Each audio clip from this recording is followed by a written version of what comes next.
Welcome to Nation's Corner. I am your host, Tony Justice, in the house. And with me, as always, is the great, the powerful Miss Debhausen. How are you doing, Miss Debhausen? I'm doing really good this week. Good deal. And down there below me, Yeah. underneath me, I have the one, the only Mongrovian Mike. How you doing, Mongrovian Mike? All right. Cheers. Cheers in my Chocolate Whataburger people. cup. Yeah. Whataburger, yeah. Yeah. And with us tonight, we have Clutch himself, Mr. Stephen Wyand. How's it going, Stephen? Well, I tell you what there, Mr. Justice. Yeah, I got the text early this week, and he said, "Hey, Clutch Man, can you jump in the box again? Come out of the bullpen and help out with the show on Saturday?" I said, "Yeah, let me host with you." Let me. Good deal. And with that being said, I just popped dead my night's mate. Let's go. Yeah. Yeah. All right. Well, we got a lot to talk about this week. We had the tail end of Elimination Chamber from last week. Then we've got WWE, AEW, and Impact with No Surrender, which was last night. I got to catch up on that today. I didn't get to watch it live, but I got to catch up on it today. So I want to ask everybody, what were your thoughts on No Surrender, Deb? Woo. I thought it was a pretty great show, top to bottom. We saw some really interesting things. We had the sit down with Bully and Tommy with Dave LaGreca mediating. Dave got his own entrance. Yay. Yes, he did. Shout out to Scotty in the chat. What's up, Scotty? Hey, Scott, you're the man for giving Elder his favorite band's pictures and stuff. You made Mongrovian get up and leave. Damn. Oh, no, he didn't. He came back. In case anybody doesn't know, I played a joke on Scotty, and then he got me back. We woke up, me and my wife, and we woke up to this in our front yard. There's another sign. It's across the room. Another picture of that guy. Creed. Yeah. Okay. Yeah. Funny. Creed. Yeah. Creed. Yeah. Yeah. I love you, Scotty. But that's what we woke up to. Shout out to Scotty. That's the fathead man. When Elder saw those pictures and saw those signs, he was thinking to himself, what's this life for? Oh God. It's welcome to my own prison. So what if? Okay. Back on track. Go ahead, Deb. So let's talk about the Bully and Tommy sit down with Dave LaGreca. What did y'all think of it? Well, I'm glad Dave got his entrance. He got an entrance on an Impact pay-per-view, which was awesome to see. Shout out to Dave and Violetta. But the segment itself was pretty good. I wouldn't call it a sit down because Bully never sat down. No, I don't think Tommy did either. No. I don't think so. But yeah, it was an interesting segment. I'm glad that Busted Open got some shine on Impact pay-per-view. It was just Bully wasted all that time just to say I'm sorry. He had 60 seconds to say whatever he wanted, and he just was quiet the whole time, fumbling, trying to fumble with a word, and and to the last remaining seconds of the thing say I'm sorry. And Tommy came back with that's all you got for everything you've done. That's it. And so Yep. It was great storytelling. Of course, when you're dealing with Bully and Tommy, you're gonna get a great story no matter what you're doing. And with the history of those two, being friends and stuff like that, it's hard to see this go down. like it's going down on Impact. Right. But yeah, it was great to see Dave there being a mediator and all that stuff, and then what happened after with the coffee. I wonder if that was Tommy's Hardcore Cafe coffee in that pot from catering. It looked like, but yeah, it looked like it hurt. It looked like whatever it was in there hurt, especially if it was hot. So Yeah. Well, Mongrovian, what do you think? You know how they are, man. They're always saying, listen, you got to connect, you got to make it, look good, and it don't look any better than that. And probably the only other hit that looked any better, we'll be talking about later, was when Danielson came around the bend and elbowed MJF, and that was masterful. But we'll get that later. But Bully, listen, any and all young wrestling talent out there, watch what Tommy and Bully are doing. They do the Masters class on Sundays on a podcast. This is a live Masters class every week on fucking Impact. Yes. Watch it. It's stop being cheap bastards out there. 99 cents a freaking month, and you could get it. $5, and you could have watched a pay-per-view last night. It was fucking great. It was awesome. And whose smart ideas was it? LaGreca's idea to have a nice carafe, a nice steel carafe of hot steaming coffee in the middle of a fucking ring where people are freaking sweating their asses off all night underneath lights. Let's have some. I was wondering in the beginning of that segment, I was wondering, like, why is there a drink station on the podium? It just looked weird. Now we know. That's wrestling. You don't ask. That's where the answer is because. Why is there coffee here? Because. Shut up. Ixnay on the offie day. Steven, what were your thoughts on it? Anytime you get Bully and Tommy in the ring together, it's going to be magical. These two guys are really good at what they do. They've been doing this for 30 plus years. And shout outs to Dave, man. We love Dave so much. And the fact that Dave got his own live entrance on the pay-per-view in front of that crowd, that was awesome. And just Dave fits that role so well. He has the history with Bully and Tommy, as we all know, with Busted Open.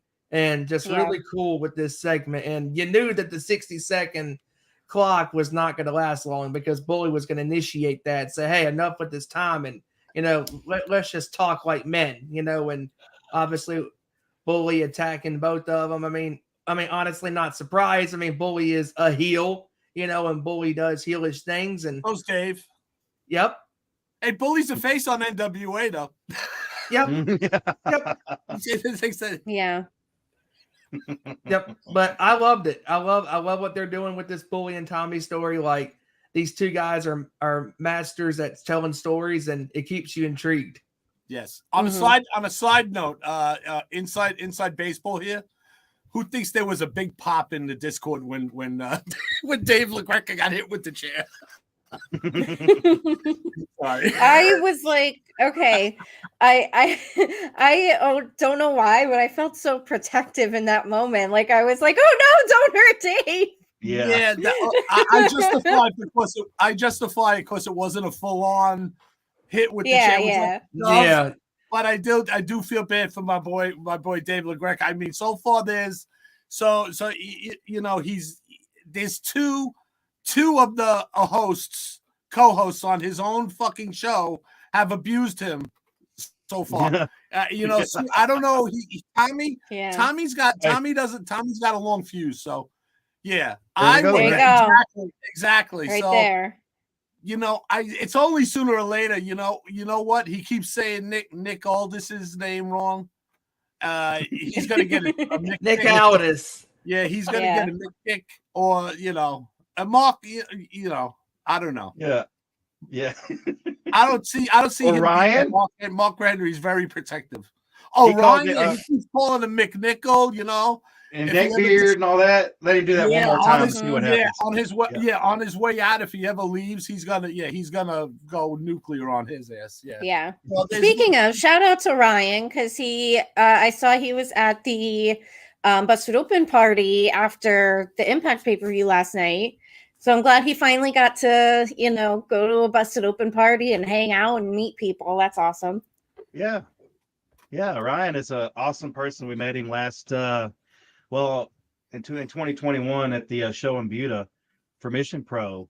When Dave and Thunder first had that confrontation, Ryan was there and we got to meet him. So Ryan's a cool person, man. So, and y'all, for all y'all that know, I'm a truck driver. So the last time I was in Vegas, he wanted to get together, but we just couldn't get our schedules aligned because, I had to be at a certain place in the morning and he had something going on that night. So we just couldn't link up. But yeah, definitely next time I'm in Vegas, I'm going to be hitting Mr. McKennel up.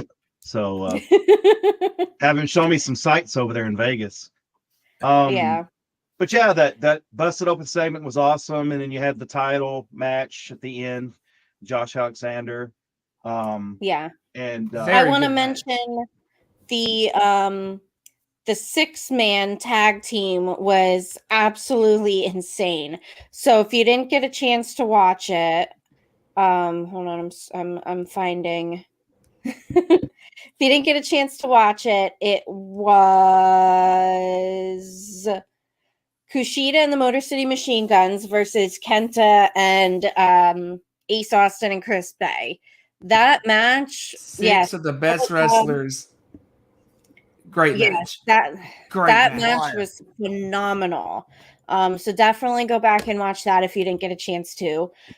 We also had Mickey go against Masha Slamovich.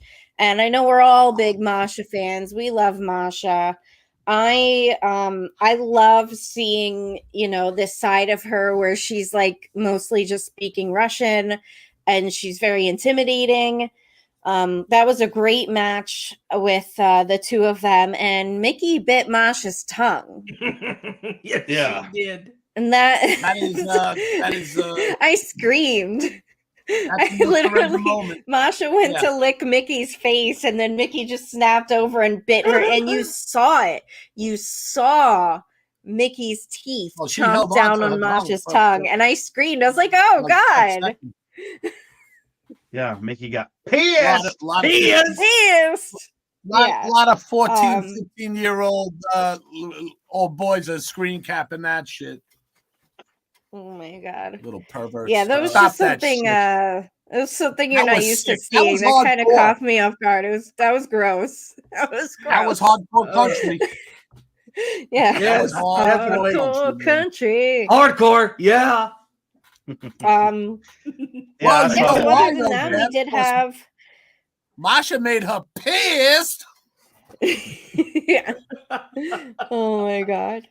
We had Josh Alexander in the main event. That was a pretty insane match. Josh Alexander is like winning at life as far as I'm concerned. Yeah. John also mentioned in the chat the pre-show. Yes. Deonna Purrazzo versus Giselle Shaw and John Gresham versus Speedball Bailey. So yes, absolutely. Yes. So yeah. And shout out to Speedball Bailey. The man is crazy. Mm-hmm.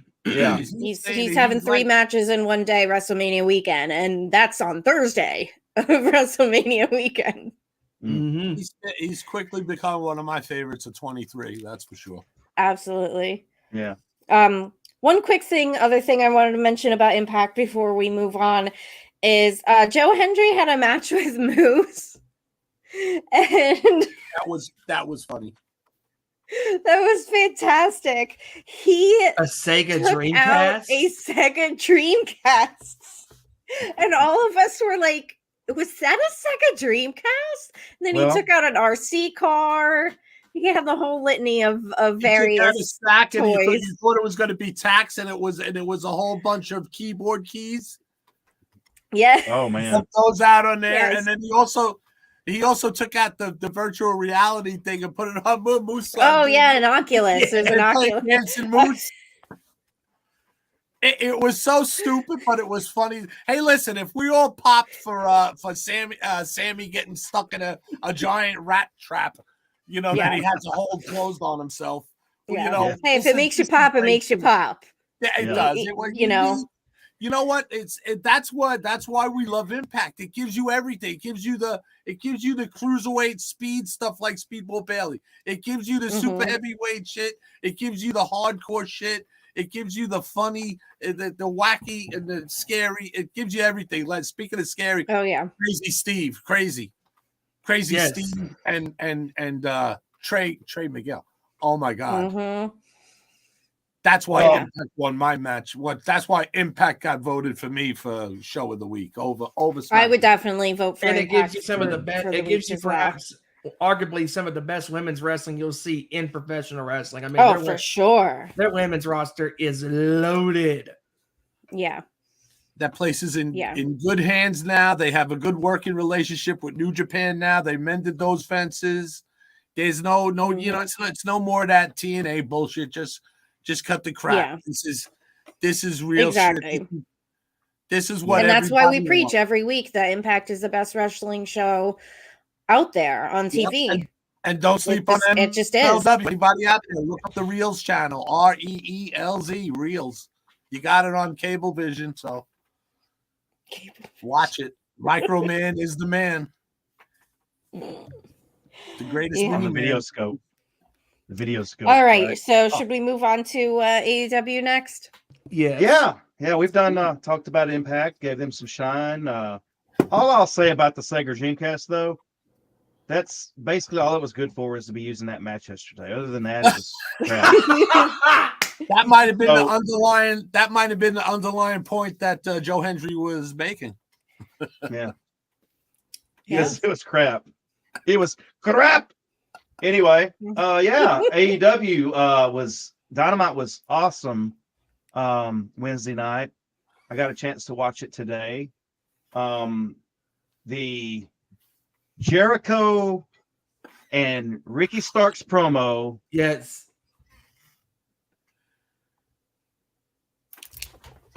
Was awesome. That was well timed.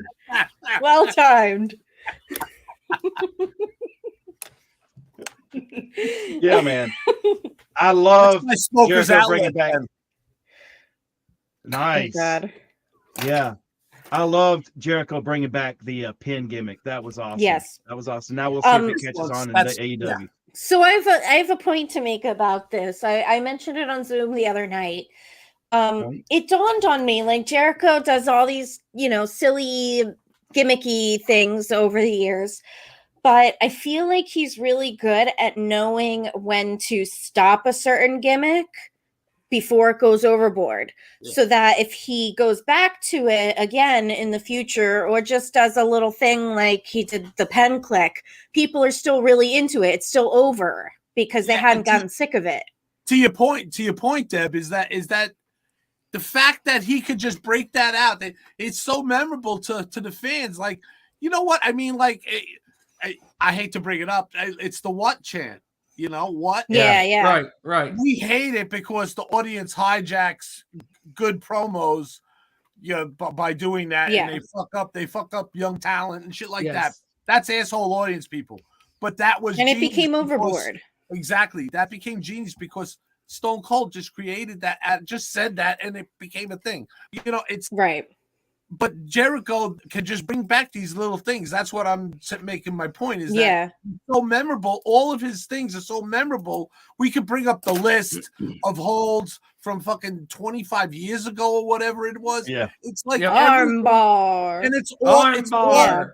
Move 747. He's timeless, and the fucking guy is ageless. And anybody that fat shames him is a fucking asshole. Just stop. Jericho knows how to bring stuff in and bring stuff out, because as a performer, as a musician, if you overdo certain sounds throughout your entire career, in a band, if you keep doing the same sound over and over again, people are going to tune you out because, oh, I've heard this song before. But when you mix up your sounds and you add different layers to your music and you come back to a certain sound, people are going to go, oh, I remembered that insert song. That sounds like this song, and Jericho is just so good at knowing when to stop and start the little gimmick things that he's done throughout his entire 30+ year career. I mean, he's a genius. Yep. Like, for instance, the I'm a Wizard. Ricky Starks was great. Yeah. Oh, yeah. Back and forth was Jericho did the I'm a Wizard bit for a little bit, but then he stopped it for a little bit. He didn't go overboard with it to the point where we got sick of it. And so now, ready. Yeah. Yeah. So now if he does it again and just pulls that out just, once in a while, we're still going to pop at it huge because we never got the chance to get sick of it.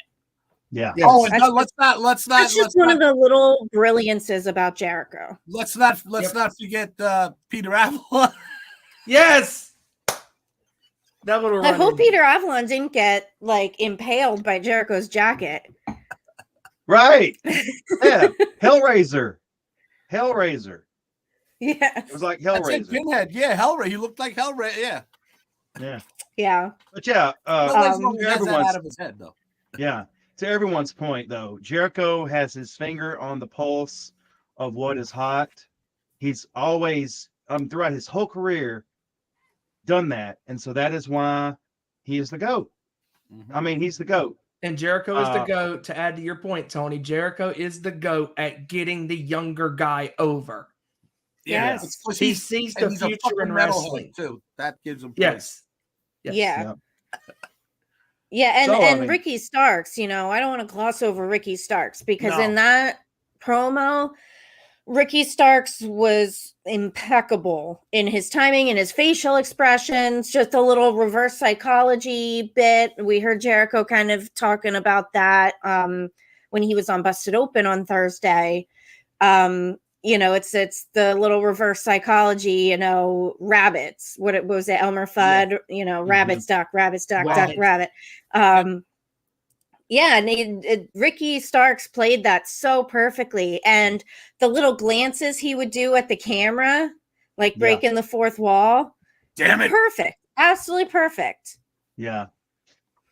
Before we go on, I want to make a mention. Everyone in the live chat, thank you all for being here. Please, please, please, please, pretty please, smash that like button on the show, please, if you liked it. Just smash it. Just smash that like button, if you don't mind. Yeah. Because it helps our, it helps out the, the algorithms and everything else associated with it. Button. Watch and hit the like button. Come on, I'm going to do it. Hey, oh Jesus! That's the next one. How compared to it's not hit the like, it's hit the like. I'm gonna drink some Peepsy. Peepsy. Peeps flavored Pepsi. Let's see how it tastes. Cheers to Ashley Ann if she's out there watching. So I'll let you know how it tastes. Shout out to Ashley Ann. Yep. I can't imagine that's good. Pepsi's already sweet enough. You're gonna add marshmallow flavor on top of it. Oh, I wonder if it was a Peepsy. She wouldn't give me a Peepsy. You know what? It tastes almost like it could almost be like a vanilla, but it's just like it's like extra sugar in Pepsi. Sugar. Exactly. Marshmallow flavored Pepsi. Sugar on sugar. I don't care. I'll drink it. Of course you don't care. Proof that Chad the Christian Cage and his peeps. Proof that Chad from Albany does not watch the show.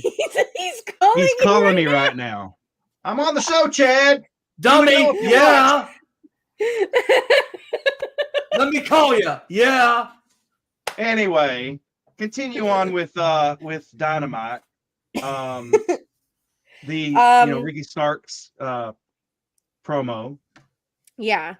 And then really the only other thing, the Acclaimed had a banging promo as well. Max's rap. Yeah. Max's rap was so good this week that I had to rewind and watch it again. And again today. And again just now, yes. Yeah. Yes. Yes. Yeah. So good. I love One him thing- bringing out the SAWFT Soft. Yeah, that was good. Soft. Ari's right about the missed marketing. I called it Peepsy. Nowhere on this bottle does Pepsi call it Peepsy. You're right, yeah. Ari. Why wouldn't they call it Al, Pepsi? why wouldn't you? I mean, I thought of it right off the bat, calling it Peepsy Peepsy. man. But okay, that's it. Yeah. They ain't paying me any money. That's They're not liking. Hey, if any of you asswipes from Pepsi are watching, smash the like button, okay?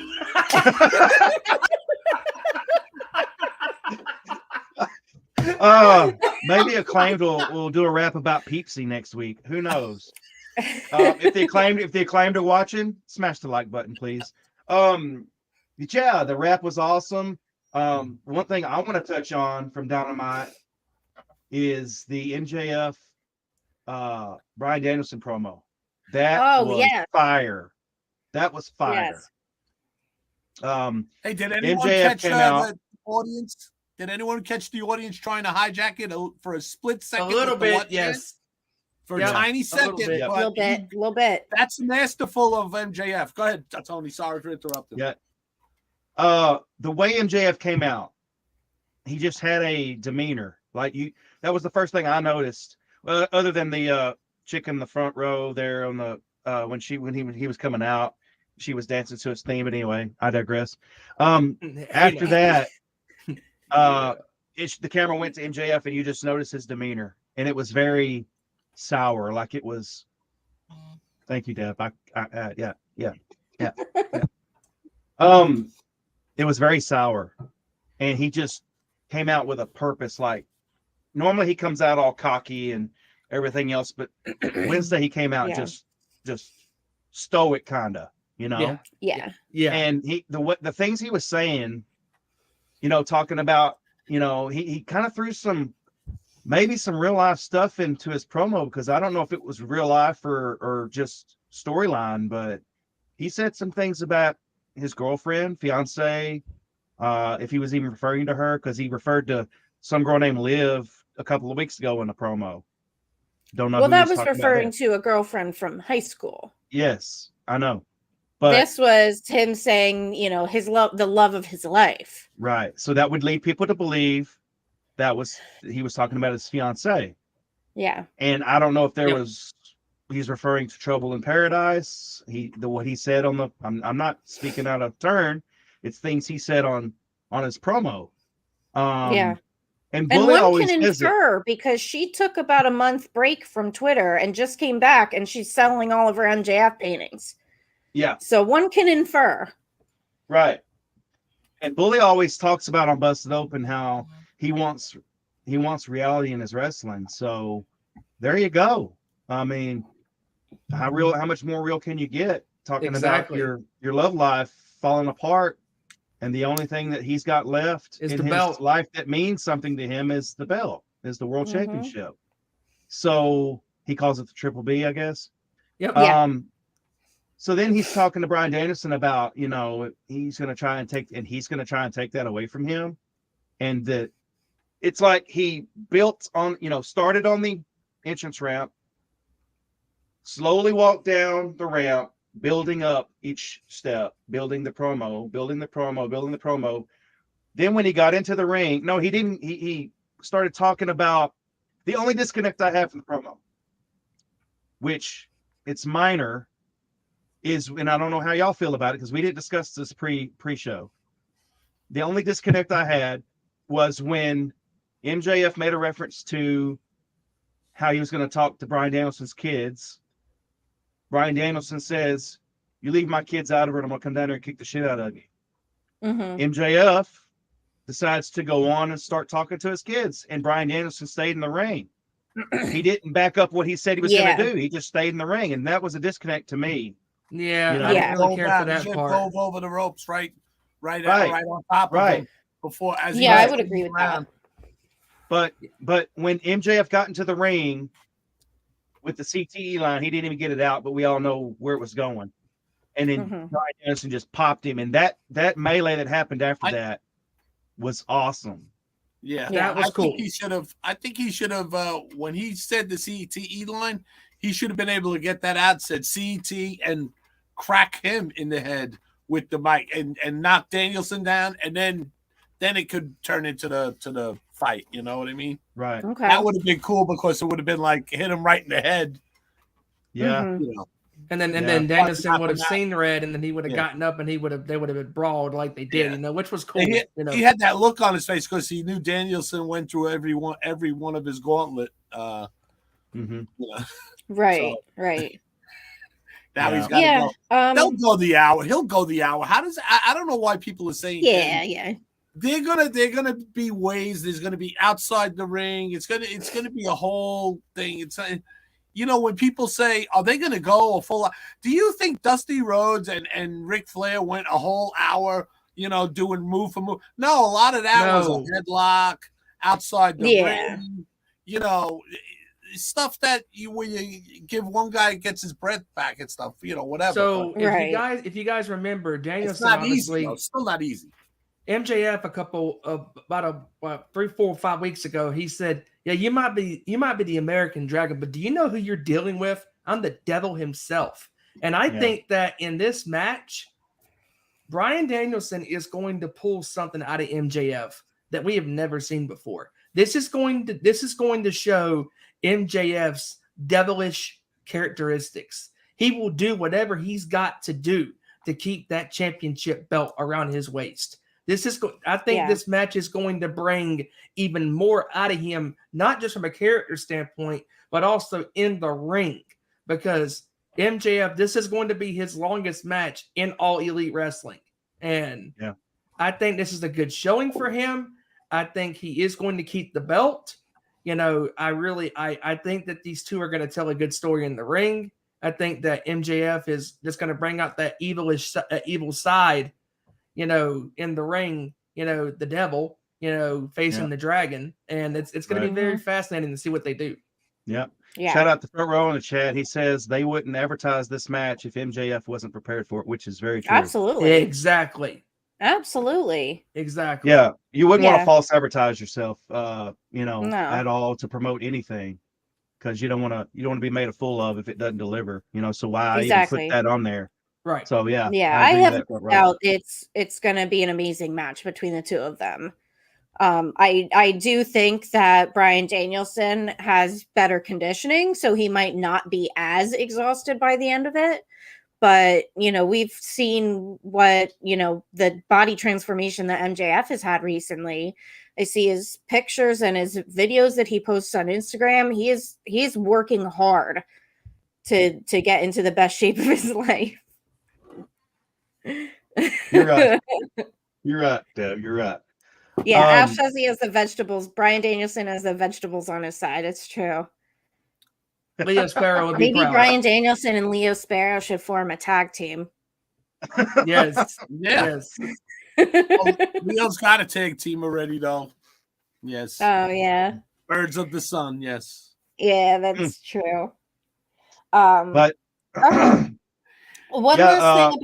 So, he'll never leave that guy to be a tag team partner with, Bryan Danielson. No. He's too faithful of a friend to the other partner. Go ahead, Deb. What were you going to say? One last thing I wanted to mention about Dynamite before we talk about Rampage quick is Evil Uno in the main event against Mox.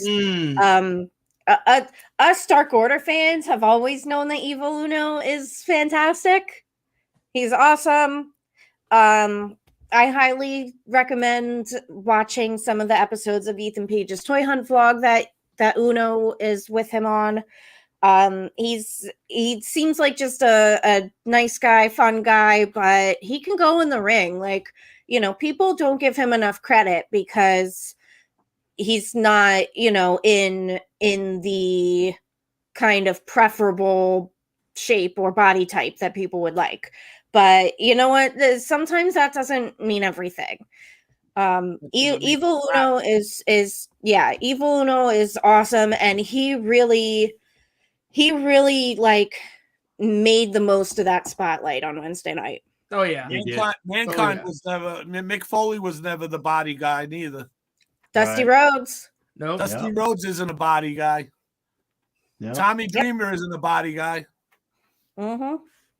So, Yeah. You know, So thing I was yeah. impressed about Evil Uno was when, you know, they kept showing backstage with him and Hangman standing back there at the monitor. And then when they showed him that one last time when Mox's entrance was happening, they went back and showed him standing at the monitor. And it was right there Mhm. at the entrance, you know. And Yeah. he had that one last, you know, kind of thing with Hangman, and Hangman put his arm around him, kind of giving him some support.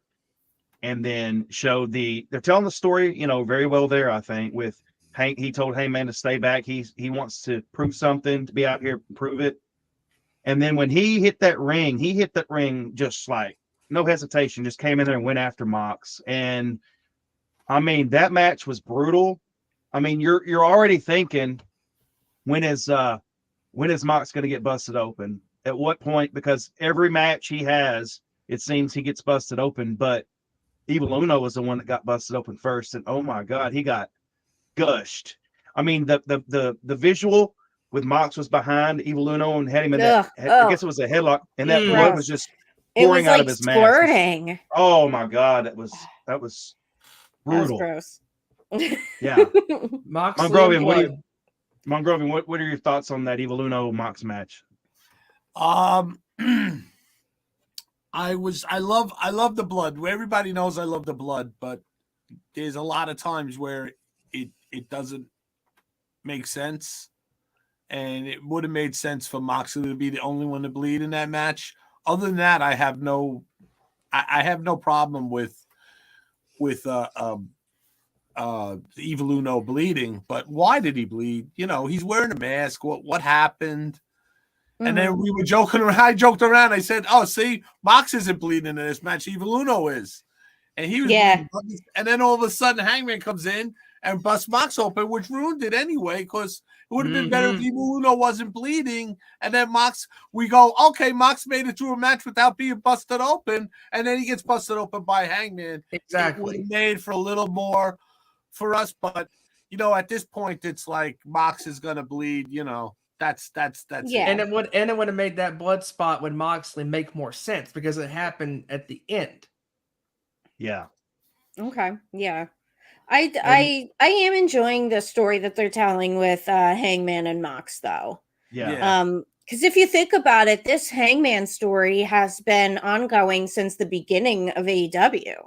Mm-hmm. You know, it's been a long ride of him, you know, leaving the Elite and kind of joining the Dark Order, and then kind of being on his own, not knowing what to do, where to go, and now he has the Dark Order backing him up again. So yeah, it's been a very subtle long-term storytelling, showing the whole trajectory of Hangman. So I do really like that. I think a lot of the times people tend to complain that AEW doesn't have enough storytelling, but it's there. I just think a lot of it is just more subtle. It's got to be fleshed out. Stuff has to be fleshed out more. And sometimes they have to tell some backstory and everything like that. But you're right to that. But to the Hangman, so if we take off our fan hat and try to be like thinking like what the business side, what are they thinking? They want to get they're trying to get Hangman over, but we're getting them here and they're trying to get him here. You know what I mean? Right. He's here already. They're trying to get him to that next level. And that seems to be what Mox is doing, like calling him a boy. You're nothing. Yeah. You've been here from the beginning. Look, what have you done? You know. But to add to that, Elder, as well, even if Hangman loses next Sunday in that Texas Death Match to Moxley, he, like Bully says, you can get over. You know, you can get over big time even if you lose the match, because Hangman, I think this is going to be possibly a star-making match. I mean, he's already a star. He's a really good wrestler. Yes, this could send him into the stratosphere even if he loses, if he gets over big time. But here you go. If Tony will put it up on the screen for everybody, what Sam said, you know, Hangman doesn't get me emotionally invested. Sam is right. He's having a hard time getting people emote. That's what they're trying to do with him. and by him being constantly berated and beat upon by by Mox, Yeah. that's what they're trying to get to. So let's get there. I mean, live he gets such a pop live. It's Yeah. He they does. put the He belt- really they put does. the belt on him there, and it would seem more like he was a transitional guy. Yeah. And I think some of the backstory that you might feel like is missing is what we see on the vlogs on BTE, on Sammy's vlog. So there is a lot of little pieces of backstory that we do see on especially BTE. Yeah. So That's yeah, the I problem. do. Everybody has to watch BTE, but I just got hit with a thought. It's 20 minutes out of your Monday. Come on. It's the Roman Reigns thing. Remember, Roman first. They were like, "Oh, what was it? Was the Rumble Royal 20? Roman has to win the 2014. Oh, Roman's got to win. Roman's got to win. He didn't win. They were all pissed. The next year he won. They were pissed that he won.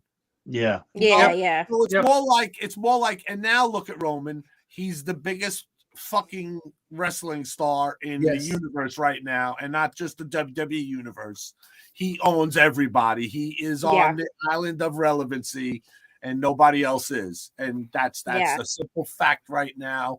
If any of you fanboys out there that hate any Roman haters out there, tough shit. He overcame cancer, leukemia twice. He don't care about any of your bullshit out there. He is the man, and he's the most hated right now. And that's but that's what I see. Like with they're trying to get Hangman to that. Like he gets a pop. They loved him. They thought he should have been champion from the beginning, but he isn't. They didn't. Yeah. Right. Jericho did, which was the right choice for business. It was, of course. Yep. Yeah. Yo, Deb, you wanted to talk about Rampage a little bit? Yeah, just a couple things from Rampage. We saw Aussie Open take on the Young Bucks.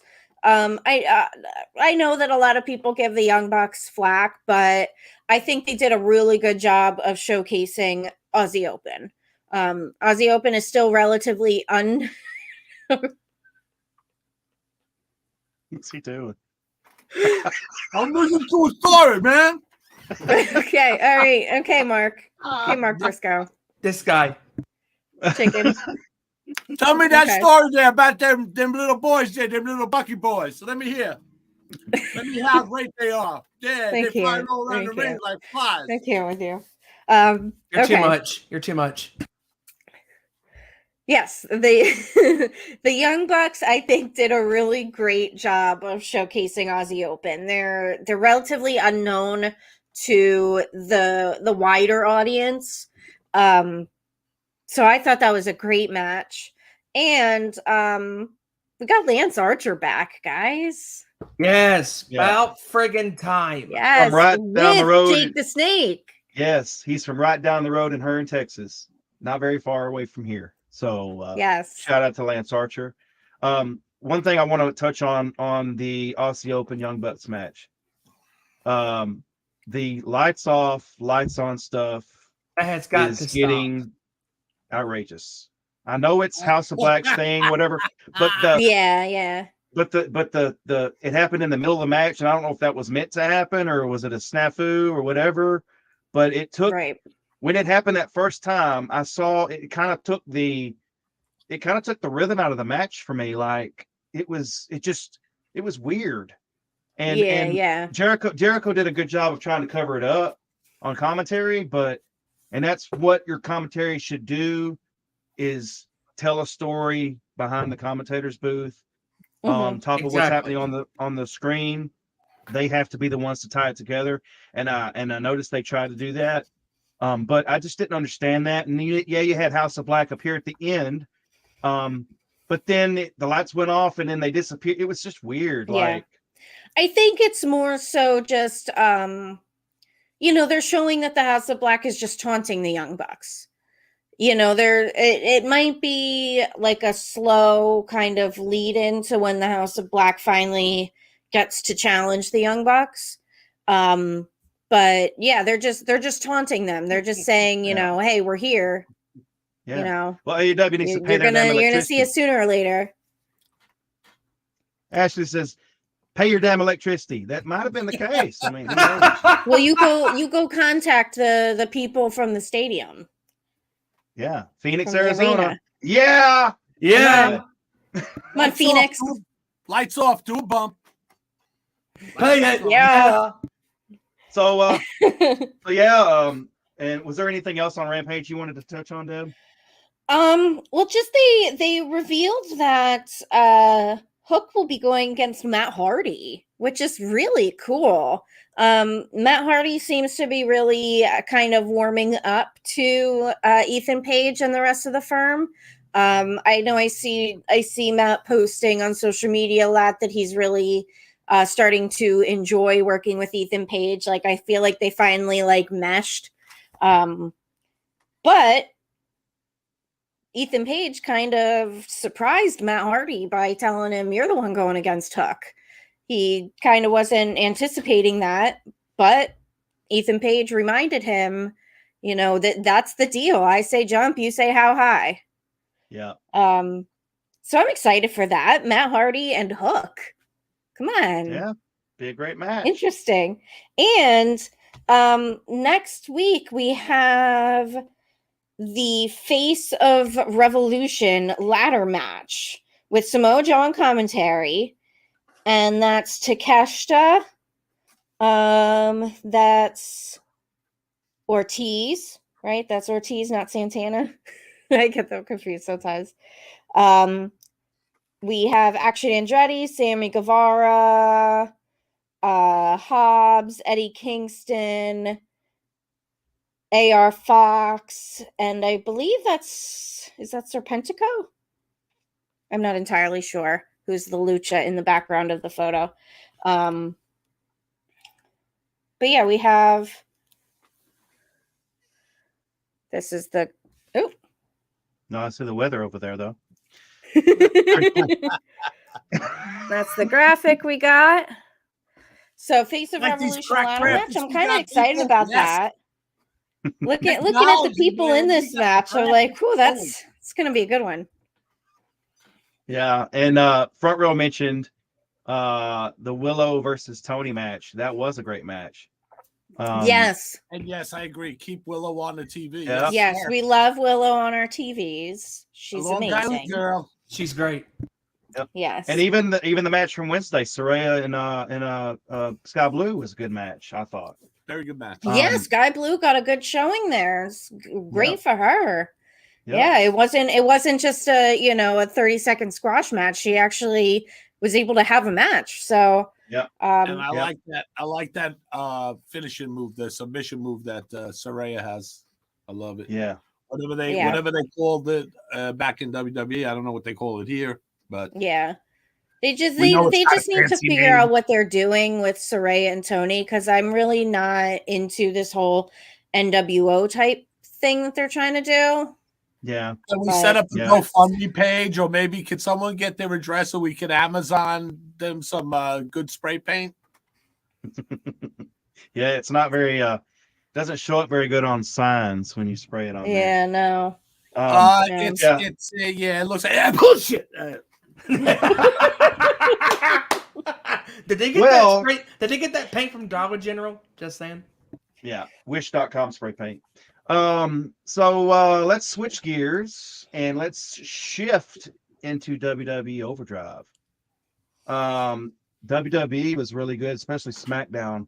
I did not catch Raw. I will be fair and just tell y'all I didn't catch Raw, but I know the rest of these people did. So I heard there was a little promo between Cody and Heyman on And Raw, it was wasn't there? It was great.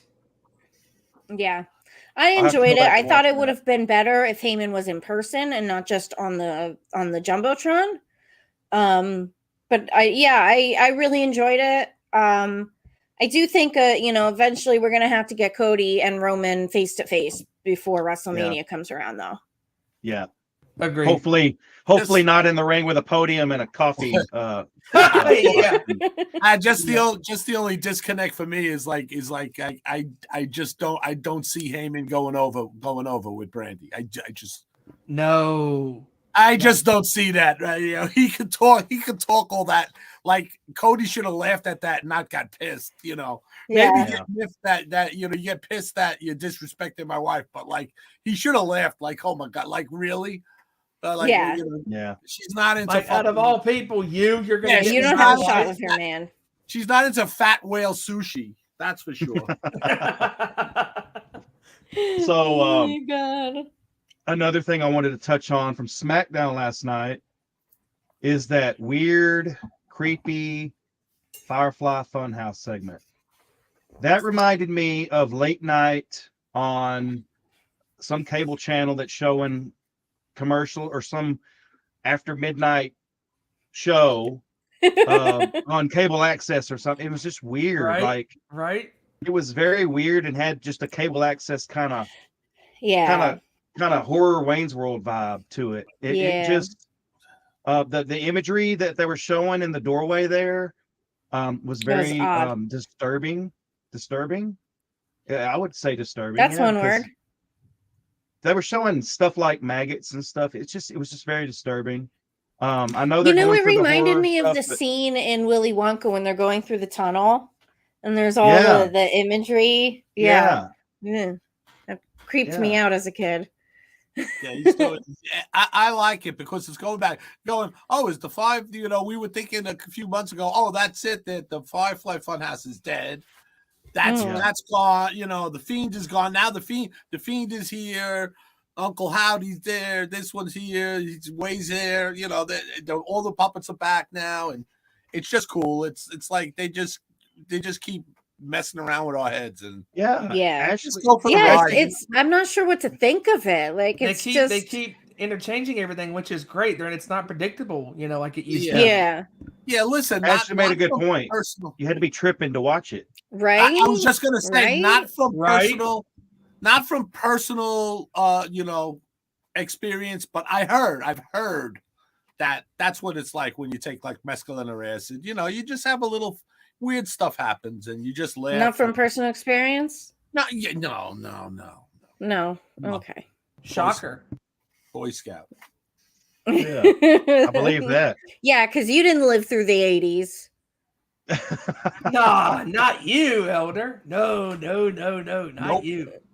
Nope. I was Lost Boys in the 80s then. So maggots, maggots. So one thing about this whole Bray and, you know, Firefly Funhouse stuff, it's confusing, and I know a lot of people are confused about it, but I kind of think that's the point. Exactly. It's supposed to confuse you. It's supposed to make you go like, okay, what is this? What's happening here? What is going on? This is not going to be your typical wrestling storyline. This is going to be off the walls, wacky stuff, and then that's what it's supposed to be. Yeah. And I'm going to reserve my ideas about Uncle Howdy from missing LA Knight on the table at that spot. But yeah. They were like way off. Like missed the mark. Yeah. LA Knight had to play it like Crowbar played the fucking La Greca Lean. So we'll see what the Firefly Funhouse and the whole Bray Wyatt storyline brings us in the coming weeks before WrestleMania. So let's close the show talking about what's on everybody's mind, the Bloodline. The ending of Elimination Chamber. I know it's been covered to death on Busted Open and other shows.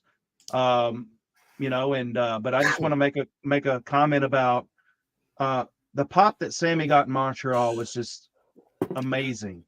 Yeah. And that match at the end, the Sammy Roman match. Was it a comment or a chase? Huh? The pop that Sammy got, was it a comment or a chase?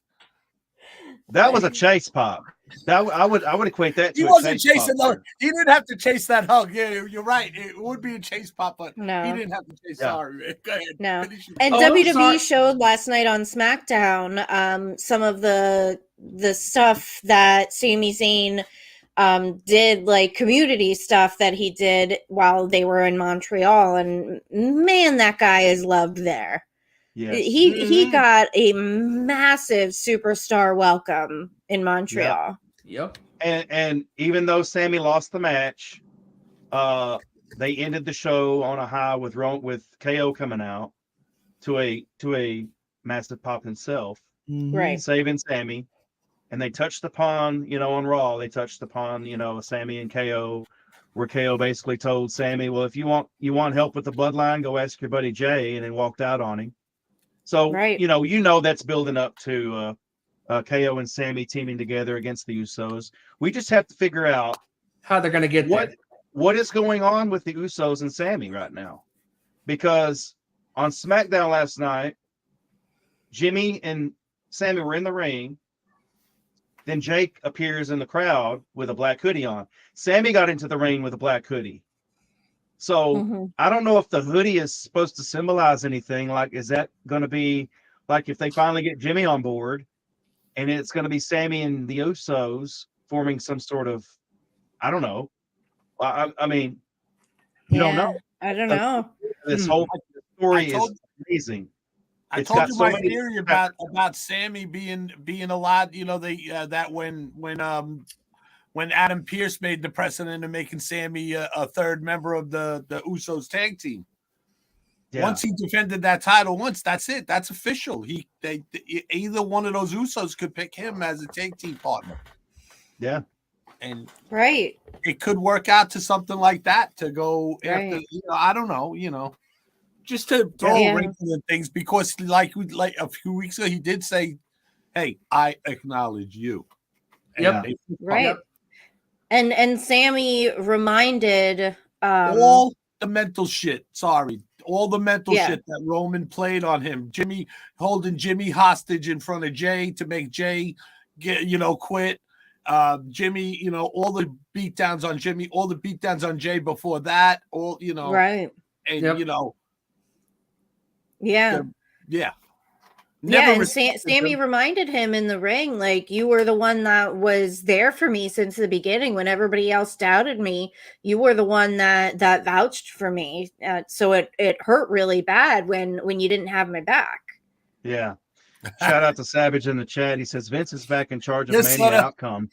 And my sources have confirmed Roman will hold the title until Mania 45. No.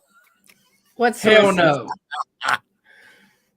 He's trying to swerve us there, man. Yeah. What's up, Savage? David Mitchell, Oh, dude. Dave, what's up? Everybody's been here tonight. So next week on SmackDown, we're going to have Roman Reigns there live. And as Paul Heyman pointed out in a backstage segment last night, that Jimmy was going to handle Jay in the ring. And then if he doesn't handle him, Roman's coming back next week to handle Jay personally. So that is going to be an interesting bloodline segment. I'm calling it right now. It's going to be an interesting segment. Whatever what this story, no matter where it goes, the twists and the turns go, we are obviously tuning into this. We love this story. It is the best progressive story that WWE has done in ages. A long time. Yeah, you know what gets me Long is that time. we're coming up on WrestleMania, and it's like we're already going to start thinking of the Raw after WrestleMania, because now that resets the clock, and it's like, what's going to happen? Because they always do something on the Raw, and they'll do something on SmackDown, obviously. Yeah. And I'm NXT 's really the looking forward to WrestleMania. I remember saying last week, I think this is the best build to WrestleMania we've seen in a while. And I remember thinking, like, the past few years that the Raw after Mania was a little bit of a letdown. So, I'm hopeful for this year. The WWE has definitely a new feel this year. Changes in management and all that. I feel like it's a great opportunity for just a fresh start with a lot of the storytelling. Right.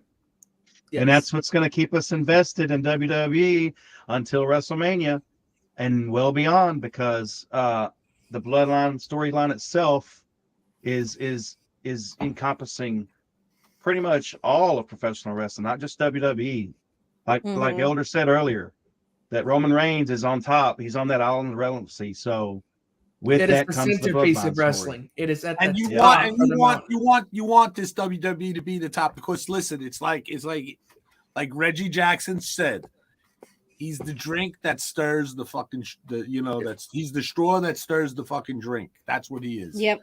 And WWE is the straw that stirs the drink that we all know is pro wrestling. And shout all out of to this Matt. wrestling is doing so great. And shout out to Matt Coon on Twitter last week. Matt Coon said that, remember when AEW started, we were begging for WWE to get their shit together, and because competition creates opportunities and creates good TV. All right, Steven, check this out. Breaking news. I can confirm it that he took it away. He took his moniker away. Front Row is actually going to become WWE Front Row again. That's how happy he is with the WWE storytelling. He's back. That's right. Oh my God. Oh yeah, right, to that point, I was never a WWE hater. I just, like you said, Steven, I just wanted them to get their shit together. I wasn't really enjoying the shows. I stopped watching Raw for the most part for like 2 years.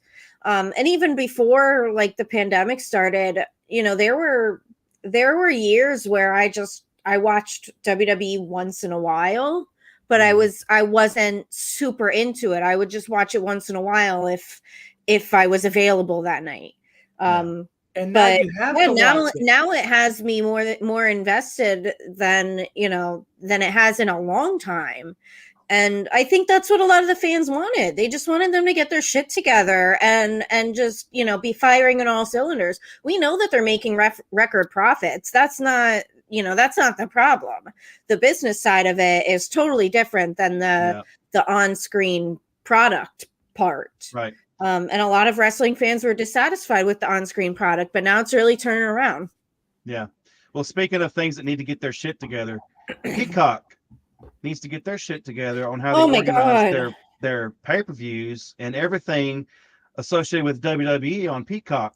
Because thanks to the A&E documentary, the NWO documentary from last week, if you haven't seen it, it's a must-watch.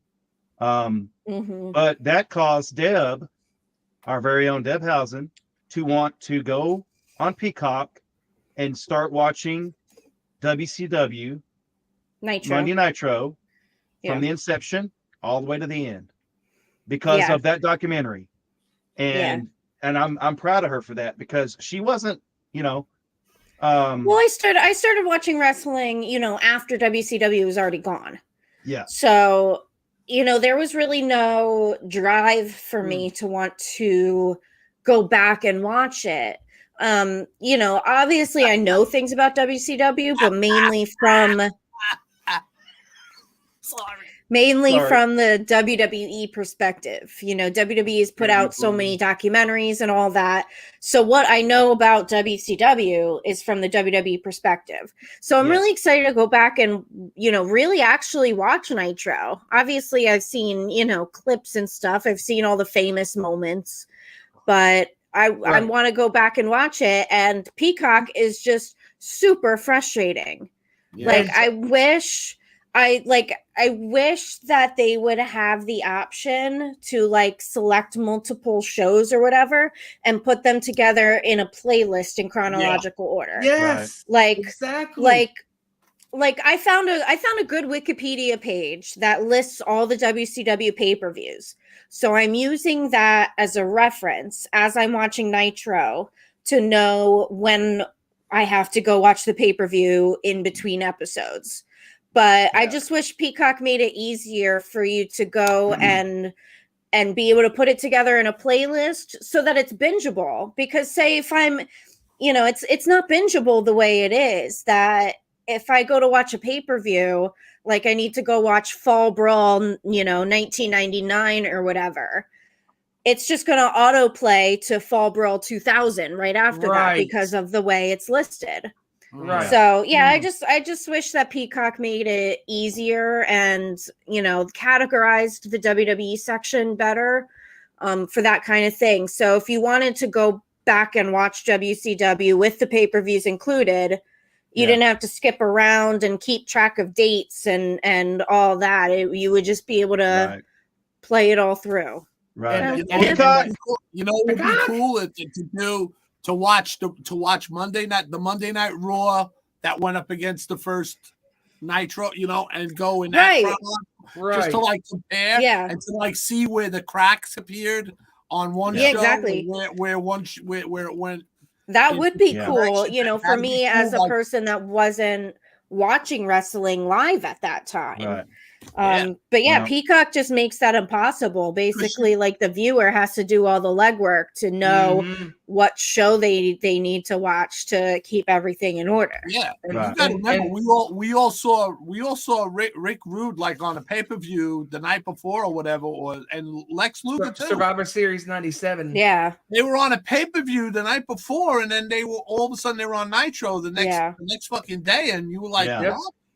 Yeah. Oh my god, that would take me so long to watch Raw and Nitro simultaneously through the weeks. That would take me forever. Like you obviously don't have to watch every match. You could just just watch the important stuff going on. I watched the first few episodes of Nitro so far, and I did fast forward through some of it because that was before NWO. That was the beginning of Nitro still kind of felt like old WCW. That was before the Attitude Era really kicked off. So there was some matches and stuff that I fast forwarded through that I wasn't necessarily interested in. And to add to that, I'm excited. I'm excited to watch through it. And to add to Deb's point about the documentary, real quick, Tony, sorry. So to add to Deb's point about the NWO documentary last week, is going into this documentary, I felt like, it's going to be your typical, NWO documentary, whatever. No, it was more than just the NWO, how they get, what they did in the ring. It was the stories about the NWO, the members of the NWO, the friendships, on how they formed those friendships, and just the behind the scenes stuff that they talked about, and all that. It was just such an amazing documentary. And the WWE and these Legend documentary series episodes, for the most part, in these last couple of years, have been really, really, really good. Yeah, really good. I feel like they're made because they're on A&E, and A&E has, such a massive history with documentaries.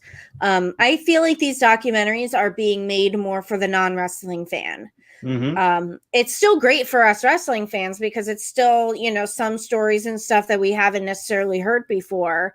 And it puts a different perspective on. But I think these documentaries are being made for the non-wrestling fans so that, somebody who is flipping through the channels or is, just a fan of documentaries, like I'll watch documentaries about like any topic, really. It's really going back and really showing you the history of the sport of pro wrestling.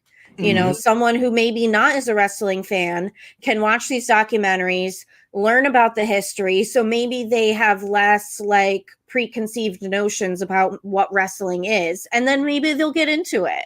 Maybe they'll start watching it then. Yeah.